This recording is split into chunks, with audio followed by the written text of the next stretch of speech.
Hello বন্ধুরা, তোমরা সবাই কেমন আছো? চলো আজকে একটা নতুন ভিডিও স্টার্ট করা যাক। জিনিস নিয়ে রিলেটেড আমার চ্যানেলে একটা ভিডিও দিয়ে আছে, সেই ভিডিওটা তোমরা একবার দেখে আসতে পারো। চলো আজকে হচ্ছে ফোনে অডিশন দিলে ভালো হবে না গিয়ে অডিশন দিলে ভালো হবে সেটা নিয়ে আজকে ভিডিও। চলো ফোনে যদি অডিশন দাও তাহলে কোনো ফর্ম ফিল আপ করতে হচ্ছে না, শুধু অডিশন দিতে হবে, একটা ফোন নাম্বার দিয়ে দিতে হবে, তারা ফোন করে অডিশন নিয়ে নেবে তোমাদেরকে। আর একটা হচ্ছে যে জেলায় যখন অডিশন হবে তার খবর জানতে হলে আমার চ্যানেলটা সাবস্ক্রাইব করে রাখতে হবে, সেইটা দেখে তোমরা যেতে পারো।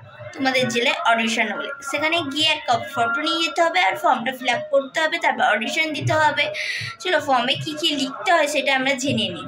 লক্ষ্মী লাভের ফর্মটা আমি পাশে দিয়ে দিচ্ছি, তোমরা দেখেও নিতে পারো। কীভাবে লিখতে হবে আমি সেটা বলে দিচ্ছি। প্রথমে তোমাদের নাম লিখতে হবে, তারপর তোমাদের ঠিকানা, বয়স, ফোন নাম্বার, বাড়িতে কে কে আছে, তুমি কোন পেশার সাথে যুক্ত, তুমি আগে কোনো রিয়েলিটি শোতে অংশগ্রহণ করেছো, করে থাকলে হ্যাঁ লিখবে, না থাকলে না লেখাতেই বেটার।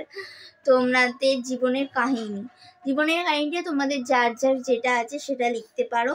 তারপর তোমাদের মুহূর্তের ঘটনাটা খুব ভেবে চিন্তে লিখবে, আগে থেকে ভেবে নাও যে কোনটা লিখবে যারা অডিশন দিতে যাবে, নাহলে ওই জায়গাটা গন্ডগোল হয় যে ওই মুহূর্তে কি মুহূর্তের ঘটনা সেটা মনেই পড়ে না।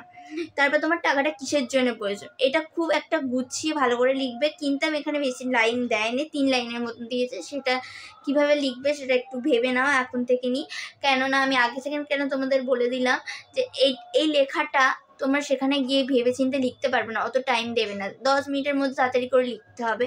তখন এই 3টে জিনিস লিখতে খুব অসুবিধা হয়। তোমরা আগে থেকে এখন থেকে ভেবে নাও কিভাবে কি লিখবে, ঠিক আছে, যারা অডিশন দিতে যাবে।